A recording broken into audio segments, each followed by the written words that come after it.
What's up, everybody, and welcome to another edition of the Got Next podcast. I'm your host, Mitchell Baldwin, with my co-host Donovan Moore. Yes, sir. Yes, sir. We back at it, man. Yep, absolutely. Bennett Bones Nate Ash back on the show, a regular at this point. Say Yeah. what's up, B. Hey, good evening, fellas. Good to be back. Good to discuss some, mid-season action.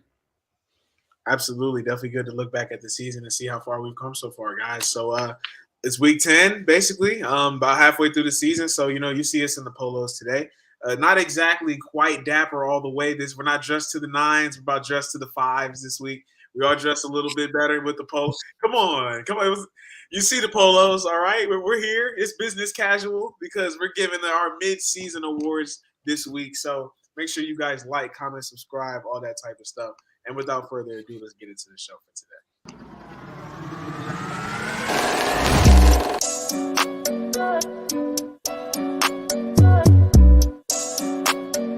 Three-pointers. Outside jumper from three at the bucket.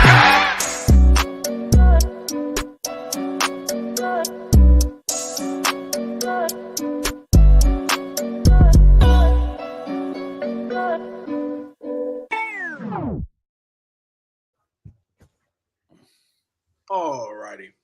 Before we get started, man, make sure you guys follow us on Instagram. Make sure you follow us on TikTok at the Got Next Podcast.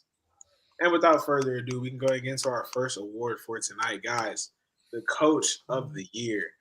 Regular order, as always. B, talk to me. How do you feel about this award? Yeah, it's a pretty, tough award. There's definitely some substantial candidates for this award. But if I were to give an edge to anyone right now, I would just say Dan Campbell would be my Coach of the Year. And that's just based on the fact that the Lions haven't won their division since 1991, I believe. Yep, 1991. That was the last time they won a playoff game, actually. I think the last time they won the division was 96, but still, that's been an eternity. And that would be a huge accomplishment for not only Dan Campbell, but the Lions as a franchise. And, they're sitting pretty at 6-2 right now in a division that they seem to be the only team with a actual legit QB because of what happened to Kirk Cousins. So I don't see how they lose that division lead. So I think, as long as they can win the division, secure that home playoff game, he's a very viable candidate for this award, and I'll give him the edge for that reason. I gotta agree with you, honestly. I just feel like the things Dan Campbell has led the Lions to, just building off of last year, he definitely is. I'll say he's a front runner for this award, especially with their record. But I feel like another candidate should definitely be John Harbaugh. What the Ravens have been doing this year, I know we all probably most likely expected them to be a playoff team, but minus the loss to the Colts, I can't really think of an embarrassing loss the Ravens have had this year. Like, they've pretty much beaten everybody they're supposed to beat. They've gone out and they've just done their jobs. And then they blew the Seahawks out, who are a solid playoff contending type of team, on Sunday. So I feel like he should definitely be in that conversation. But I'll have to agree with you and say Dan Campbell probably be my Coach of the Year as well. Usually what I like about going third is, I can kind of have my own idea, but then kind of piggyback off of you guys and kind of compare all the ideas, come together with a strong idea. This one, we all have the same idea. I think it's easily Dan Campbell. The Lions have been great this year, honestly, to say. I mean, Amon-Ra St. Brown, obviously key receiver for them. David Montgomery started really strong into the season. He gets injured. Jahmyr Gibbs picks right back up where he left off, basically. This team's look really good. Jared Goff has been very solid. I think that all comes together, as a strong candidacy for why he should get the award. And I think that he is the Coach of the Year so far. So I got to agree with you there, B. Next up, we got the Comeback Player of the Year. This is one where I'm going to have my own idea and piggyback off of you guys. B, talk to me. Who you got for this one? No, this is a tough award, honestly, because before the year, I think we all said it was going to be Damar Hamlin, and it's a hard award not to give him to because of the circumstances. But he's really been inactive for a lot of games, so I mean, it makes it a little harder. I feel like to just openly give him that award. But obviously, I think Tua is a candidate. You could say Lamar is a candidate because they both missed the end of last year. But I still think the NFL probably feels obligated to give this award to Damar Hamlin. So I'm gonna, still believe that they're gonna, give that award to him. And so I won't change my prediction on that one. Yeah, I agree with you. Some of the other options you said were pretty solid ones as well, like Lamar and Tua. Yeah. But honestly, this is pretty much DeMar Hamlin's award, in my opinion. Just the fact that he even touched the football field this year and played, albeit it was a preseason game. I think he did suit up for the first regular season game. He was active for like it was like week 4, week 5, something like that. Yeah, so the fact that he even suited up and was active for a regular season game as well, is pretty much his award to lose. Like you said, we all said before the year started. Yeah, ultimately, I believe DeMar Hamlin will get this. Another name that I think is interesting that you kind of throw in there. Obviously, he's not going to win it. Brees Hall, I think, could be a decent one there. That's another one I was thinking about. So, but yeah, obviously, I think DeMar Hamlin's going to win this one. So, not much to talk about here. Next up, we have the Defensive Rookie of the Year. D, talk to me. I wanted to get cute and pick Will Anderson for this award before the year started, but it turns out, a Rookie of the Year award will go to a Texans player, but not Will Anderson. The Defensive Rookie of the Year is probably going to be Jalen Carter. I see how he's contributed to this already stout Philadelphia Eagles defensive line, and it looks like, once Fletcher Cox and Brandon Graham retire after this year, I assume they will, their D-line and pass rush is still going to be in good hands with the likes of Jalen Carter. So he's already looking like a guy who's played in this league for a couple years. Doesn't look like much of a rookie, and I think he's very, very well suited for this award. Yeah, I'm going to stick with the Jalen Carter pick I made before the year started, but I just also want to mention, don't sleep on Devon Witherspoon. The Seahawks, they have a very, very solid defense, which I feel like we've mentioned a few times on here, but just to reiterate it, Devon Witherspoon was a very solid player. He tackles. I think it was the game versus the Giants. I think he had like a fumble for a touchdown. He made a few sacks. I think he's a dark horse for the award, but I feel like Jalen Carter is going to be in the front running just because of, the Eagles' record and kind of the hype they have around them because they're a very good football team. But I just wanted to put his name out there as well. But I agree, Jalen Carter. Yeah, I mean, right now, it's Jalen Carter. Hopefully we don't agree on one of these eventually. But so far, so good. Next up, Offensive Rookie of the Year. Yeah, so this is the one that's going to Houston. I think, hands down. I think we all thought it was going to be Bijan before the year, and Bijan's having a great year. But C.J. Stroud, rookie quarterback, threw 5 touchdowns in a game. Other than that, he's played pretty flawless. I think he only has 2 picks on the year, and the Texans are almost competing for a wild card spot. I mean, they're obviously not out of it at all by any means. I don't expect them to get there, but they're like loss, win consistently. And it's largely due to them having a star quarterback. So they probably don't feel so bad about losing Deshaun Watson anymore because they got their next franchise guy. His name's C.J. Stroud, and he's already picking apart NFL defenses. He looks like a pro already. Looks like he's going to have a great career. Should have gone number 1. And yeah, unless there's some unforeseen injury that takes place, he's walking away with this award. Yeah, I agree with you. I'm going to go with C.J. Stroud as well. I think I had, before the year started, Anthony Richardson, but obviously injuries kind of derailed that one. Every year just hasn't won the award. Number 2, I'd say Max Crosby. The guy's got almost as many sacks as he has tattoos. It seems like he's just always getting at the quarterback every single game, making plays. But ultimately, I'm going to say the best for last, and I think he's going to win this award this year and be the 2-time Defensive Player of the Year, and his name's T.J. Watt. The difference between T.J. Watt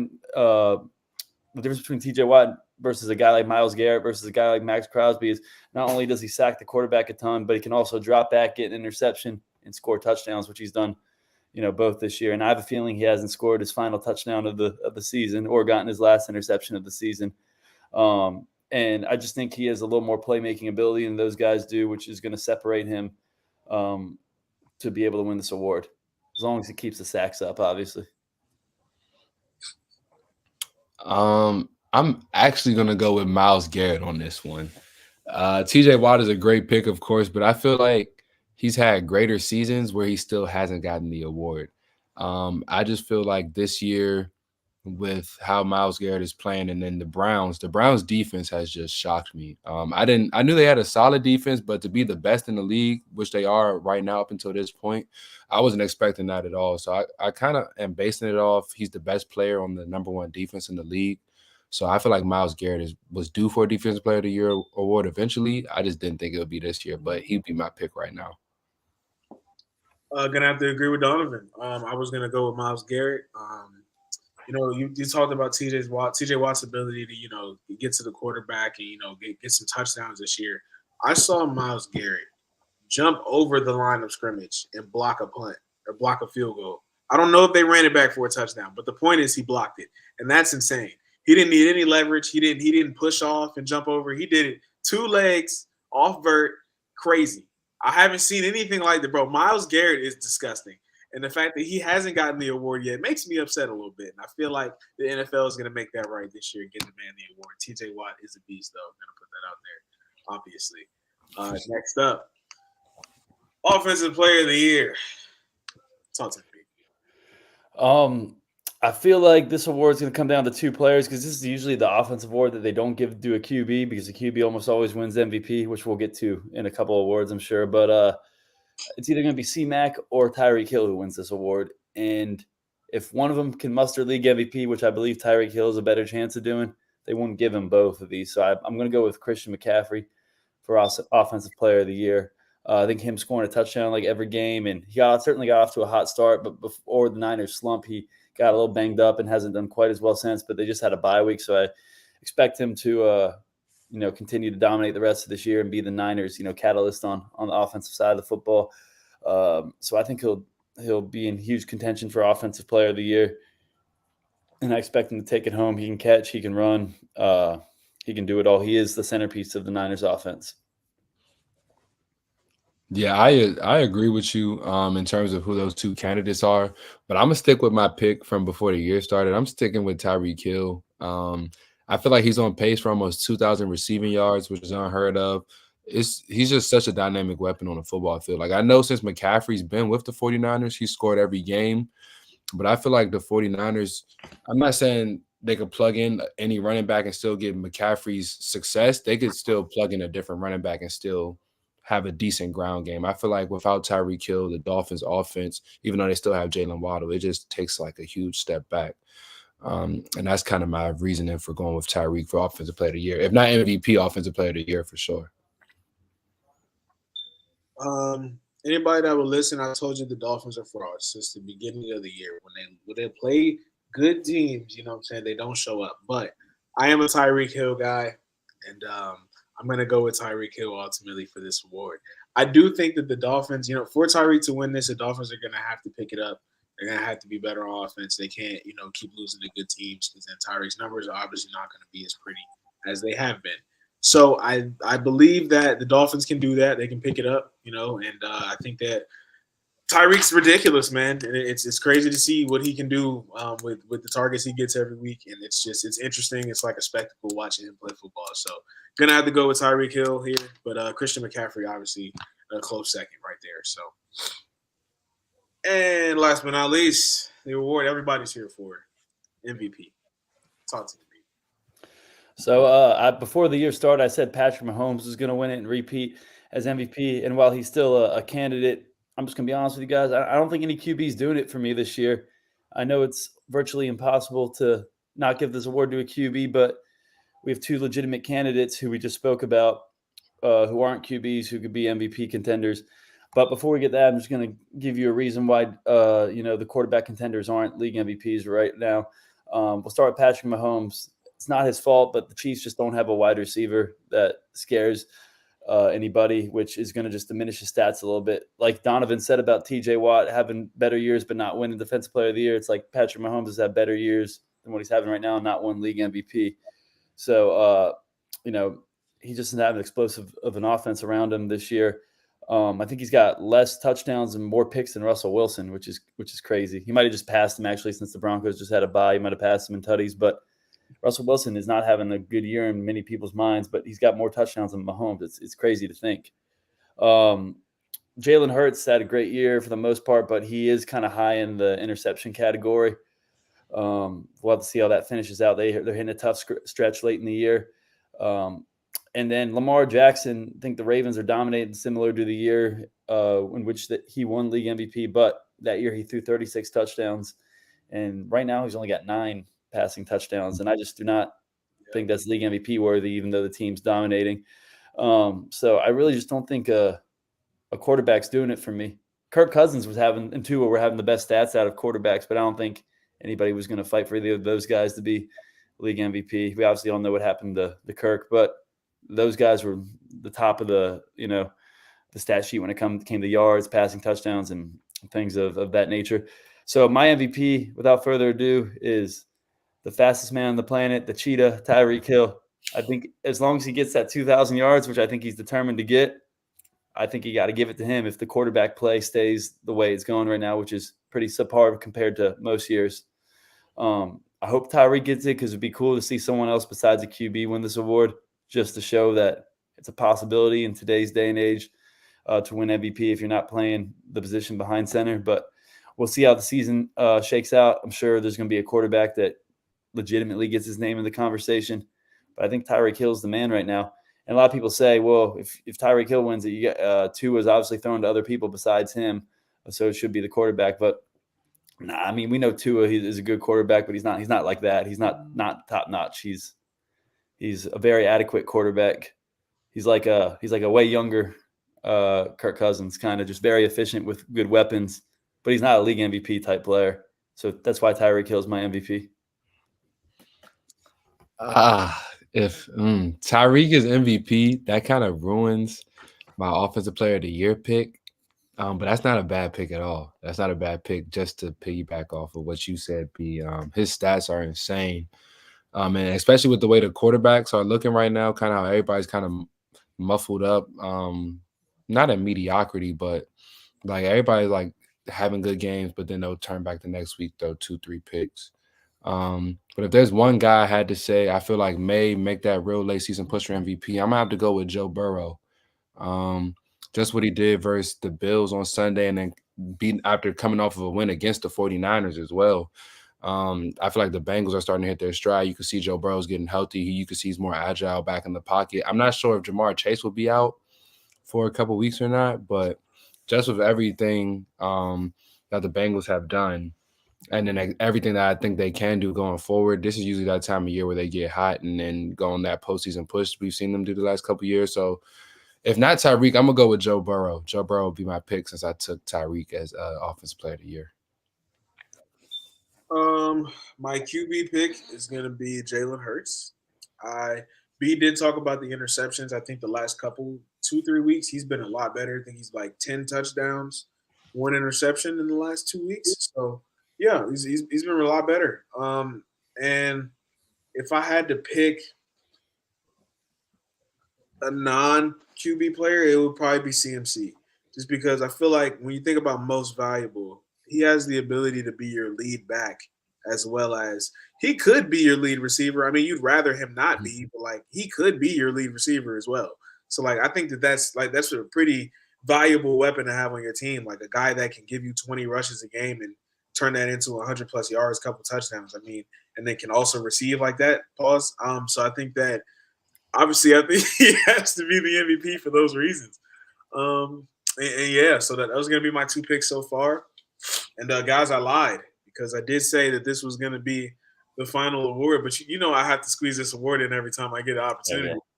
This is gonna be the Walter Payton Man of the Year award, guys. And you know, Micah Parsons, you know, talked about after the loss to the Eagles, you know, he talked about how, you know, we're more confident than ever, you know, because we played that game close. You know what? That's exactly what Dakota was last week. Close. All right. He was right there. He was gonna win the game, and he wasn't able to do it, you know, and it shows character. You know what I mean? It shows poise. It shows all these things that you can stay that close but not win and be okay with it. Man of the Year, Dakota Prescott. Does anybody have an objection? I think it's going to be Cameron Hayward this year because I don't think they're going to give that award back to back to the same guy unless he really is truly a better man than all these other guys in the NFL. But Cameron Hayward was on IR for like 8 weeks, so I think he had a lot of time to, you know, do stuff in the Pittsburgh community, and he's our nominee every year. So just give it to the man already. Pause. But yeah, absolutely. Well, that's going to be the award edition of the Got Next podcast, man. I hope you guys enjoyed it. Make sure you like, comment, Yeah. subscribe, all that type of stuff. And we'll be back with our weekly picks next week. Does anybody have anything else to say? No, sir. Keep tuning in, everybody, man. Keep tuning in. Absolutely. B, anything? It's been a great season thus far. Let's see how everything shakes out. All right. We'll see y'all next week. Appreciate it.